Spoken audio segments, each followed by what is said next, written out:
Olá, pessoas! Eu sou Natasha Henneman, este é o Redemunhando, sejam bem-vindos. Hoje é dia de vocês verem os dois jogos da semifinal da primeira Copa Literária Redemunhando, que está acontecendo em 2022, inspirada na Copa Literária que a Lilica, lá no canal Comparando Livros, faz. Se você não sabe do que eu estou falando, tem um monte de vídeo aí no box de descrição. Principalmente vão ver o da Lilica, porque a inspiração da Copa Literária é toda dela. Basicamente é um campeonato entre contos. Mas se você quiser saber mais e como é que eu escolhi os contos que eu vou ler aqui, é só clicar aí na playlist, que o primeiro vídeo é o vídeo de apresentação da Copa. E tem também os vídeos das quartas de final, para vocês verem quem venceu quem, para chegar nos contos que eu vou ler hoje. Vamos então às semifinais. Bons jogos para vocês!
Olá, vamos então à primeira semifinal.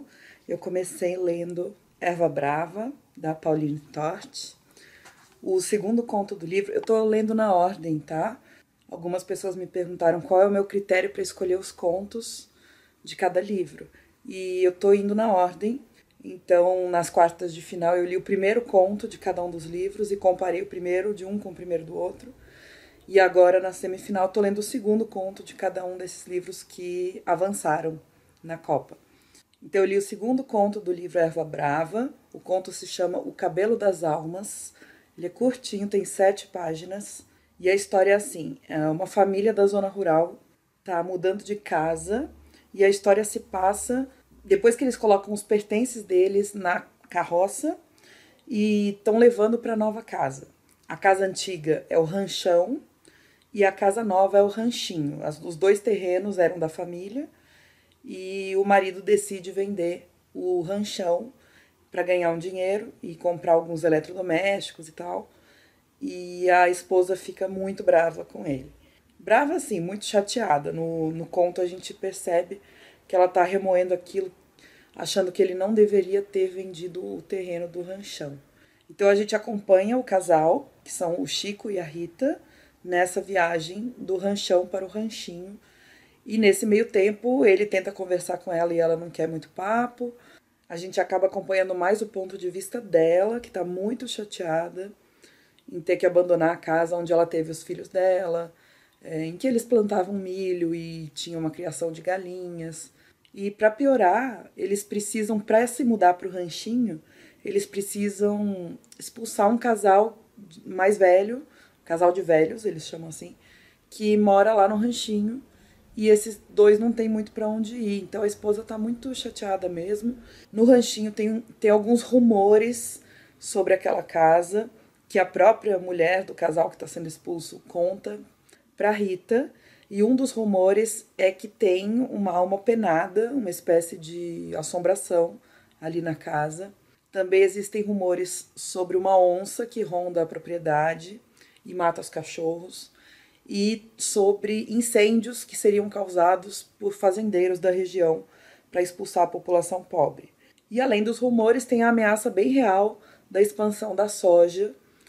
E eu gosto muito da maneira como a Pauline Tort consegue caracterizar o cerrado de uma forma sutil, mas bem presente nos contos. Já é o segundo, né, que eu tô lendo, e nos dois o cerrado tá lá bem presente. Novamente a linguagem da autora é direta e sem firulas. Novamente ela conseguiu ativar todos os meus sentidos. Ela brinca com os sons, com os cheiros, e isso me fez mergulhar melhor na história. Ultimamente, nas minhas leituras, eu tenho tido um pouco de dificuldade em me engajar nas histórias, logo no início já entender do que o autor ou a autora estão falando e me ambientar. E a Pauline Tost está conseguindo fazer isso muito rápido, porque os contos são curtos, né? 7 páginas, ela precisa deixar o leitor à vontade, com muita rapidez, e ela consegue assim brilhantemente. Eu achei que eu conseguiria ler o da Jhumpa Lahiri hoje, mas o Kindle está calculando que eu vou demorar aí quase 40 minutos lendo, e já são 10h30 da noite, amanhã eu dou aula cedo, acordo às 5 da manhã, então eu vou deixar a leitura para amanhã, mas vocês vão ver aqui no vídeo daqui a pouco, tá? Só sei que a Jhumpa Lahiri está enfrentando uma contista de mão cheia, que é a Pauline Tost. Vamos ver o que acontece. Olá, pessoas! Aqui estou eu, na noite seguinte, e eu terminei de ler o segundo conto do livro Intérprete de Males, da Jhumpa Lahiri. O nome do conto é Quando o Senhor Pirzada Vinha Jantar. Esse conto, pelo que eu calculei aqui no Kindle, tem umas 19 ou 20 páginas na versão física. E ele é narrado por uma moça que lembra da época dela de infância, em 1971, quando um homem chamado Senhor Pirzada ia jantar na casa dela junto com os pais dela. Esse homem era de Dhaka, e Dhaka hoje é uma cidade no Bangladesh, mas naquela época era Paquistão e estava lutando pela independência. Então, só para contextualizar, a família dessa narradora, os pais dela eram indianos e tinham ido para os Estados Unidos, migrado para os Estados Unidos, e essa menina nasceu nos Estados Unidos. Eles acolheram esse homem de Dhaka, que é um professor de biologia. Ele ganhou uma bolsa para ir estudar nos Estados Unidos e fazer pesquisa. Só que para isso ele precisou deixar para trás a esposa e as 7 filhas, numa situação de guerra, e ele não tem contato com essa família que ele deixou. Ele não consegue saber notícias delas, porque não tem comunicação por conta da guerra. Então, quando ele vai jantar na casa da família da narradora, eles assistem aos noticiários toda noite, notícias da guerra, e ficam torcendo, né? Na verdade, eles ficam comentando a política e torcendo para que tudo esteja bem na família dele. E aí, apesar de ele se parecer muito com um indiano, não só de aparência, mas também de hábitos, a nossa narradora descobre pelo pai dela que o senhor Pirzada não se considera indiano. Ele é de Dhaka e o país dele está lutando a região dele está lutando pela independência. E isso deixa ela intrigada e faz com que ela passe a observar esse visitante com muito mais atenção, muito mais curiosidade, pescando detalhes sobre ele. Então, por exemplo, ela repara que ele tem um relógio de bolso que marca 11 horas na frente, que é o horário em Dhaka e não o horário de Boston, que é onde eles estão. O que, na interpretação dela, significa que ele vive primeiro em Dhaka, que está na frente, né? E a vida dele em Boston é como se fosse uma sombra dessa vida em Dhaka que ele deixou para trás. E o conto é muito bom, retrata os costumes dos indianos, nos Estados Unidos principalmente, fala da geopolítica na região. No começo eu tava achando que ia ser um negócio meio didático, assim, né, explicando. Não foi. Teve isso um pouquinho no começo, o pai da narradora explicando para ela algumas coisas, mas como isso não se desenvolveu pro resto do conto, eu achei que foi bom. Mostra algumas diferenças sutis entre os pais, que são imigrantes da Índia, e a filha, que é nativa ou cidadã dos Estados Unidos. Ela já nasceu nos Estados Unidos. E aqui tem uma ênfase forte na educação alienante que ela recebe, porque é uma educação que só fala de história e geografia dos Estados Unidos, e mesmo assim muito restrita, assim, a história só fala da Revolução Americana. E o pai dela fica meio indignado de eles não aprenderem nada sobre a Índia e sobre o Paquistão, por exemplo. Mas o que me pegou nesse conto, o que deixou ele muito delicado para mim e forte ao mesmo tempo, é quando a narradora percebe, através desses detalhes, a solidão muito profunda do Sr. Pirzada e o medo que ele tinha da sua família ter morrido em Dacca. E o quanto essa narradora se solidariza com ele e teme por ele também. Então, um personagem muito bem construído, o Sr. Pirzada, que a gente conhece através dos olhos dessa narradora, que se torna extremamente empática. Eu acho que essa palavra empatia ficou um pouco banalizada, né? Eu não gosto muito de usar, mas eu acho que nesse caso encaixa muito bem. É um personagem complexo que a gente consegue conhecer pelo olhar detalhista e observador da narradora. E aí, eu preciso decidir quem vence essa briga, esse jogo entre a Pauline Torte e a Jhumpa Lahiri. Nossa, é muito, muito, muito difícil tomar uma decisão, porque os dois são muito bons e muito diferentes entre si, mas eu vou pelo que mais me comoveu, que foi o da Jhumpa Lahiri nesse caso. Esse que eu terminei de ler hoje mexeu comigo de uma forma mais emocional, talvez, mais profunda nesse sentido. Então vou declarar a Jhumpa Lahiri vencedora da primeira semifinal. Ela é a primeira finalista da nossa primeira Copa Literária. Vamos ver quem é o segundo finalista.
Olá, pessoas! Vamos à última semifinal da primeira Copa Literária, Redemoinhando. Eu vou começar lendo Redemoinho em Dia Quente. Estou deitada porque eu torci o pé e bati o joelho. Deixa eu virar a câmera para vocês verem.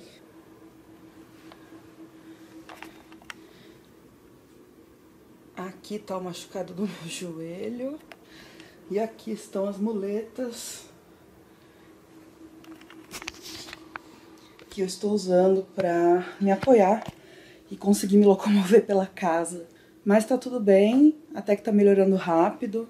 Já faz aí uns 3 dias que eu torci, eu tô colocando gelo, tô tomando anti-inflamatório também. E agora eu vou aproveitar o dia para ler um pouquinho. Tô lendo outras coisas, não só os contos da Copa Literária, mas vou aproveitar que agora tá claro para filmar para vocês, que todas as vezes que eu filmo tá escuro, né? Mas vamos lá, vou ler o segundo conto do livro Redemoinho em Dia Quente. Vamos para a semifinal.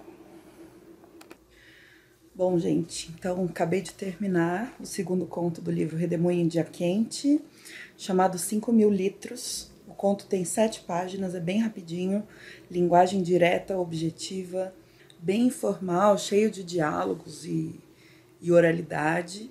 É como se a gente estivesse ouvindo a protagonista, a narradora, pensando. E essa narradora chama-se Dona Neide. É uma mulher que começa, a primeira cena, é ela voltando de buscar água. Ela tá carregando uma lata na cabeça, uma lata bem pesada, até em casa. E ela tem uma filha chamada Cidinha. A Cidinha já é mulher feita e trabalha como faxineira num motel. A dona Neide trabalha como lavadeira de roupas. Ela já foi empregada doméstica, mas considera... ela não gostava de ser, porque ela achava que as patroas dela se achavam muito ricas e muito madames de novela, e não eram.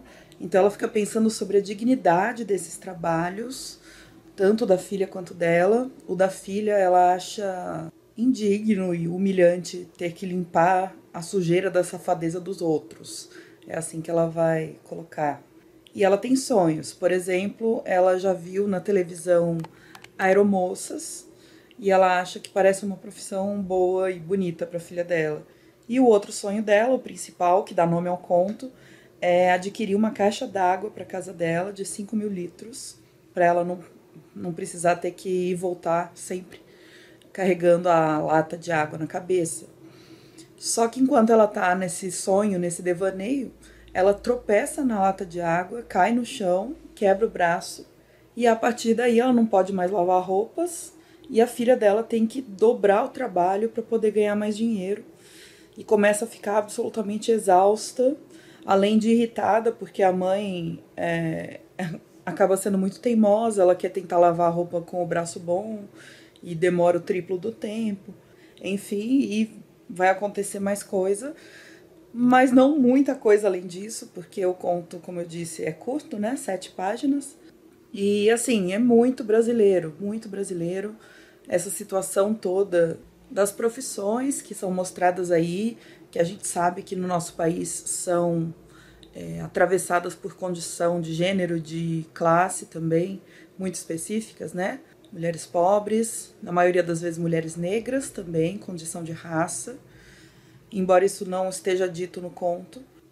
Que mais? A dona Neide fica calculando assim, se ela comer menos frango, se ela consegue economizar mais para comprar a caixa d'água, que é muito triste, né? Você abrir mão de comida, de proteína, de alimento, para tentar melhorar um pouco o seu conforto, que na verdade é básico, né? Tem uma vizinha que vende produtos da Avon naquela revistinha, muito brasileiro, né? E essas duas mulheres aí lutando, trabalhando muito para sobreviver e ficando indignadas com a sua própria situação.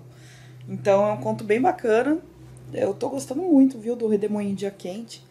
Vamos agora ler Os Imigrantes. E aí eu venho contar para vocês o que eu acho e quem será o vencedor dessa semifinal.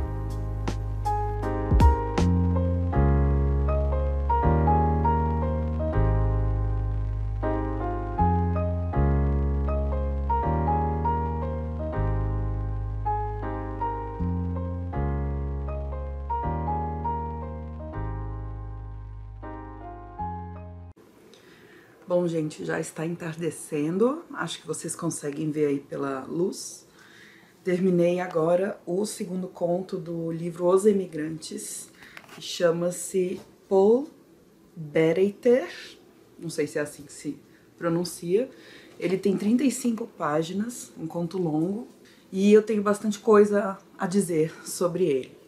Basicamente, o narrador recebe uma carta no ano de 1984, dizendo que um antigo professor dele, da época do primário, se suicidou numa linha de trem. Ele deitou sobre uma linha de trem e foi atropelado. E esse professor foi alguém que marcou muito a vida do narrador. Ele era conhecido na comunidade por se dedicar bastante aos alunos antes da aposentadoria. A comunidade o considerava um bom cidadão. Ele chegou a ser proibido de exercer a profissão no Terceiro Reich. E em determinado momento o narrador consegue algumas informações sobre esse período. E basicamente o conto é esse narrador que resolve investigar um pouco da vida do professor, porque todo mundo, inclusive tratava o professor pelo primeiro nome, Paul, que não é muito comum na Alemanha, é um sinal de intimidade, mas no fundo ninguém conhecia o Paul de verdade. Então o narrador vai atrás disso, tanto pelas suas lembranças de infância, pelas suas memórias, quanto por uma entrevista, uma espécie de entrevista que ele vai fazer com a Madame Landau, uma senhora que teve contato também com o professor Paul. E grande parte dessa investigação fica no campo das conjecturas, da imaginação, das lembranças de infância, como eu disse. Os detalhes do Poe como professor, como pessoa de uma forma geral, mas como professor especificamente, para mim foram muito reais, muito verossímeis. Eu tenho uma teoria que é a de que, bom, eu sou professora, então eu acho que os alunos prestam muito mais atenção em quem nós professores somos, ou seja, em como nós agimos, do que naquilo que a gente fala, no conteúdo das disciplinas mesmo, sabe? Eles prestam muita atenção em como a gente se veste, e aqui no livro isso é reforçado, porque ele descreve muito bem os gestos do professor, as ações e as reações dele diante de determinadas situações, os comportamentos, os hábitos, e tudo isso é material para o nosso narrador tentar compreender quem foi esse professor. E ao mesmo tempo a gente percebe que sempre é um retrato incompleto dele, que talvez a gente nunca atinja o porquê de ele ter se matado, e como é que a vida dele foi. E esse jogo de lacunas de memória, de imaginação e de narração em primeira pessoa ganha complexidade porque, como vocês viram aí nas imagens, ao longo do texto existem algumas fotografias, algumas facsímiles de desenhos ou recortes de jornal, documentos de uma forma geral espalhados aí pelas páginas, e isso acaba emprestando um pouco de credibilidade para a narrativa, que é ficcional, mas a gente tem essa impressão, né, de que se está fotografado ou se está no jornal, aquilo é mais real do que o que está sendo simplesmente contado de cabeça. O que é uma grande falácia, porque um recorte de jornal, uma fotografia, também são recortes da realidade, também são uma seleção, uma escolha do que mostrar e do que não mostrar, assim como um texto também é. E assim como o primeiro conto desse livro, em termos de estilo, ele é bem descritivo, principalmente em paisagens, nos cenários, mais do que eu geralmente gosto, e os parágrafos são bem longos, ao contrário do estilo da Jaridia Reis. Ai meu Deus, minha muleta quase caiu. Ao contrário do estilo da Jaridia Reis, que é muito mais dinâmico, mas eu acho que neste livro combina muito o que está sendo contado com a maneira que é contado. Então, essa coisa do ser descritivo, do ser longo, do ser lento, do ser denso, faz todo sentido com a história que se está contando. E esse é um dos aspectos que mais me chamam a atenção num texto. Assim, muitos dos meus livros favoritos têm essa característica de combinar a forma e o conteúdo. Eu acho que o texto, o cenário, os personagens nesse segundo conto carregam uma melancolia muito pesada, muito intrínseca a cada coisa. Um vazio acaba invadindo até o próprio leitor, um sentimento de absurdo existencialista mesmo, que é reforçado por essa sensação da descrição, porque parece que você está olhando através de uma janela de um ônibus ou de um trem, a paisagem passando, e você está pensando e recordando as coisas. Tudo isso no silêncio. Então é um texto muito forte. E dito tudo isso, acho que deu para perceber, né, que esse conto, o segundo conto do Os Imigrantes, me atingiu muito mais fortemente do que o segundo conto do Redemoinho Dia Quente. Ter um professor como protagonista do conto acho que é uma espécie de covardia, porque, como eu disse, eu sou professora e isso me atinge bastante, me toca muito. Ainda teve essa sinergia entre forma e conteúdo que me encanta, as questões sobre memória, narrativa, o pano de fundo da guerra, que é relativamente sutil, não é um livro de guerra tradicional em que a gente vê a guerra acontecendo. A gente vê muito as consequências da guerra ou as lembranças dela de um jeito um pouco mais sutil mesmo do que nos livros que fazem mais sucesso a respeito desse tema. Então a guerra está sempre no horizonte e, dado tudo isso, é o W.G. Sebald que avança na Copa Literária e ele enfrentará Jhumpa Lahiri com seu intérprete de males na final, a grande final, uma final internacional entre a Alemanha e a Jumpalahira britânica com raízes indianas, né? Não percam, me contem aí nos comentários para quem vai a sua torcida. Aliás, pensando agora, os 2 contos que passaram para a final, ou que mereceram ir para a final aqui no meu julgamento, tem muita coisa em comum, porque os 2 narram memórias de infância dos narradores e tem como protagonistas professores que são homens muito misteriosos, porque a gente não consegue alcançar tudo aquilo que eles estão pensando, já que a gente não tá na cabeça dos protagonistas, né? A gente tá na cabeça de alguém que observava de longe esses protagonistas. Então acho que temos um padrão de gosto aí pra pensar. Enfim, não se esqueçam de deixar um joinha pra mim, que sempre ajuda muito. Obrigada por estarem até aqui no vídeo. E a gente se vê no próximo. Um beijo!